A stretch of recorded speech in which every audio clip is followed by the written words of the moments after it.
Hello everyone, I am Mary Christine Albahao, and today I'm going to discuss about the processing user input and basic data manipulation. So processing user input, it is when a program asks the user to type information during the program's execution. So kaning processing user input, ang program, i-prompt niya ang user nga mag-input siya og information during sa program's execution. The program then captures or reads that information and it store it in a variable. So after mag-input sa user og information, ang program mismo mo'y mobasa atong information and isud niya sa usa ka variable. User input in Python. Python uses the input function to get data from the user. So, sa Python, nagagamit siya og input nga function which is input then open and close parentheses para makakuha og data or information gikan sa user. Whatever the user types is always stored as string, even numbers. So kung unsa pa ang gitype sa user, it is always stored as string, even kining number ang ihang i-types. Kay ang return sa input nga function is always a string. So user input in Python example. For example, getting a name.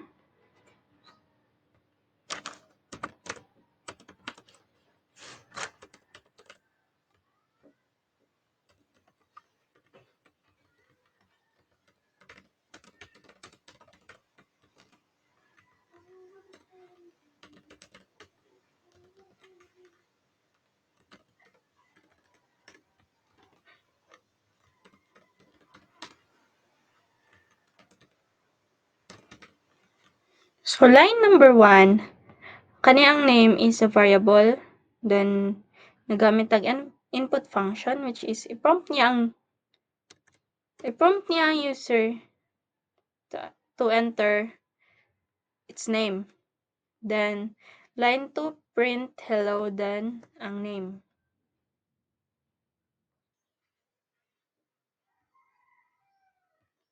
So ito ang i-run.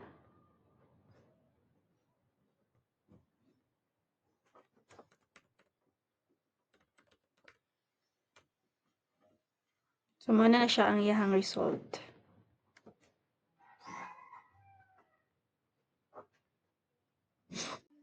Next is user input in Java. Java uses the scanner class to get user input. So kung sa Python, nagamit lang siya ng input function, sa Java lahi. Ang Java gagamit siya og scanner class, which is a utility class from java.util package. So kailangan nimo i-import muna bago nimo siya gamiton. Bago ka makakuha og input sa user.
So now let's proceed to basic data manipulation. After getting the user's input, you can modify, calculate, or reformat it. So after nimo makuha ang input sa user, pwede nimo siya i-modify, i-calculate, or i-reformat. So examples of basic data manipulation. First, we have convert types. So for example, from string, i-convert nimo siya or i-cast or transform to integer. Then perform calculations. Add numbers, subtraction, multiplication, and division. Then format strings. For example, make letters uppercase or lowercase or replace. So, example in Python. Some sa kung giingon kagaina, ang input na function, ang iyahang i-return is string. So,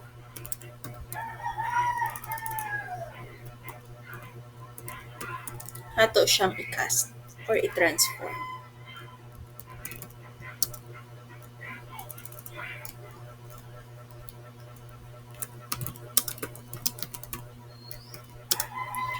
So, pag i-prompt niya si user, kung kanilang input, enter your age, ang i-return niyang result is string.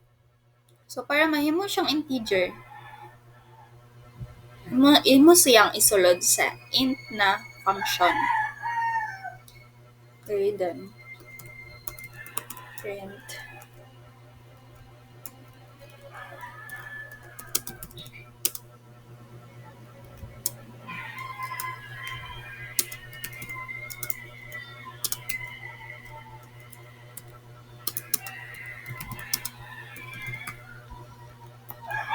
Tapos, perform calculations. So, num1 equals 5, num2, 10, then total is num1 plus num2. Print.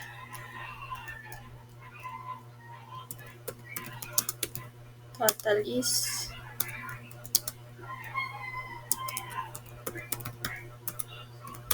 total. I know.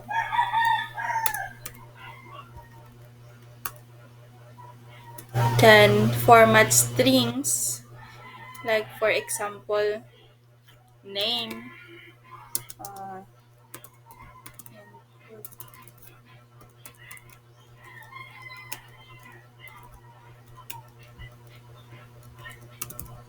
enter your name, i-prompt niya si user nga mag-enter sa iyahang name, then print, tawagon nimo si name dot upper na string method ni siya. So ako siyang gi-utro, so ang i-print na lang is age.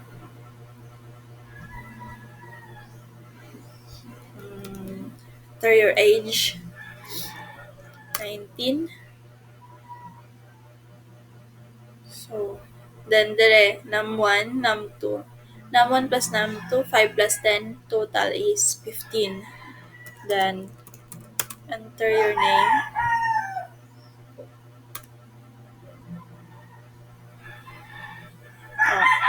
So, name.upper, which is gihimo niyang uppercase tanan character sa name nga gi-input sa user. So, Java example.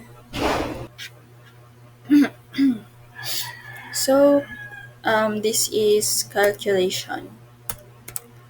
So, int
So, nag-initialize ta diri sa line 5 and 6.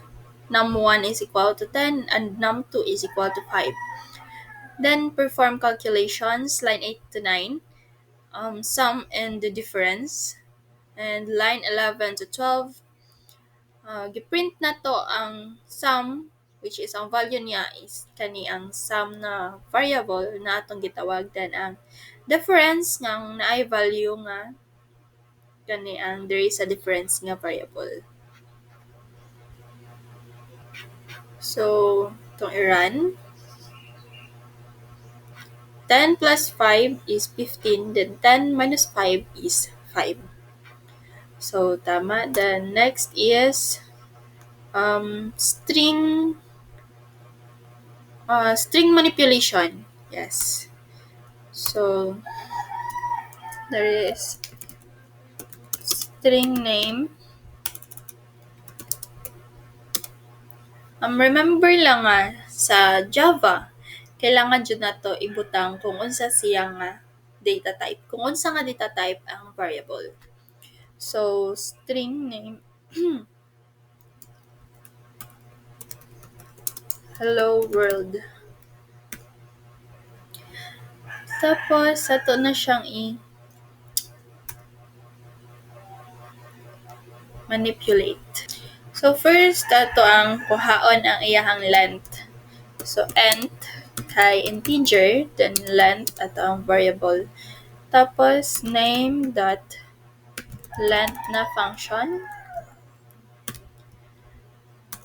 Then, ato ang ipaprint. So, length. Tawagon dayon nato ang length na variable. Then ato ang i-run. So, length 11. Ato ang i-check. 1, 2, 3, 4, 5, 6, 7, 8, 9, 10, 11. So, appeal ang white space. That's all, everyone. Thank you for watching.